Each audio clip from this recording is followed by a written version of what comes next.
Hello guys मित्रों, last lecture में मैंने आप लोगों को सॉल्यूशन यानी विलयन के बारे में बताया था कि विलयन क्या है और उसके कंपोनेंट्स यानी घटक क्या है, किससे किससे बना होता है, जिसे हम लोगों ने सॉल्यूट और सॉल्वेंट के नाम से जाना था, यानी विलेय और विलायक। और उसके बाद मैंने बताया था saturated, unsaturated and super saturated solution means अति असंतृप्त, संतृप्त एंड अति संतृप्त विलयन के बारे में।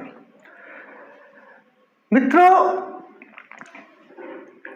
किसी सॉल्यूशन में यह आवश्यक नहीं है कि केवल दो ही सब्सटेंस मिलाए जाएं तभी वो समांग मिश्रण होगा। जैसे आप जानते हैं, एक गिलास पानी लें और उसमें 1 चम्मच चीनी, 1 चम्मच नमक यानी कॉमन साल्ट डिजॉल्व कर दें तो वो होमोजीनियस यानी समांग मिश्रण बन जाएगा और वो विलयन होगा। यानी 3 चीजें उसमें मिली हुई हैं, नमक भी है, चीनी भी है और पानी भी है।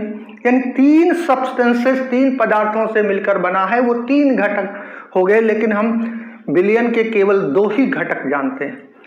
एक बात यहां नोट कर लेना है बेटा, ये कि किसी भी विलयन में विलेय पदार्थ एक से अधिक हो सकता है।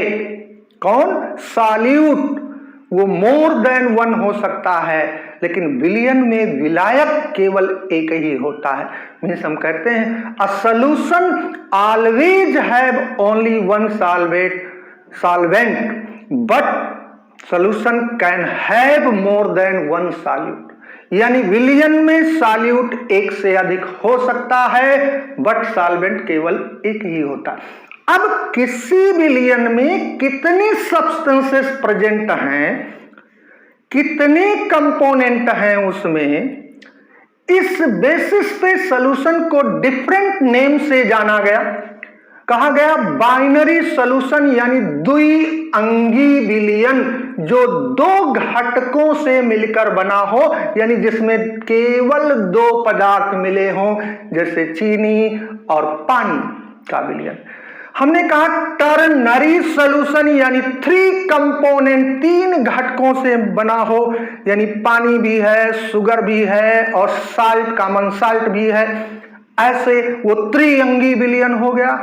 ऐसे क्वाटर्नरी जिसमें 4 कंपोनेंट हो, पेंटानरी जिसमें 5 कंपोनेंट हो, यानी घटकों की संख्या के आधार पर विलयन अलग अलग नामों से जाना जाता है। साधारणतया हम जिस विलयन की बात करते हैं, हम टॉपिक में स्टडी करते हैं, वो बाइनरी सॉल्यूशन होता है, जैसे केवल सॉल्यूशन लिखा होता है। तो आज याद रखना है आपको, अगर सॉल्यूशन आपको दिया गया है विलयन और डिफाइन नहीं है, बताया नहीं गया है कि कितने कंपोनेंट का है, तो उसे आप 2 कंपोनेंट यानी बाइनरी सॉल्यूशन उसे कंसीडर करेंगे, उसे मानेंगे। Means if given solution is not defined that it is binary, ternary और quaternary, then we always consider that given solution is the binary solution. अब बाइनरी सॉल्यूशन ही क्यों माने हम उसको? क्योंकि मिनिमम 2 कंपोनेंट्स रिक्वायर्ड होते हैं मिक्सचर यानी फॉर्म करने के लिए, और सॉल्यूशन आप जानते हैं मिक्सचर होता है, इसीलिए हम उसे बाइनरी सॉल्यूशन मानते हैं।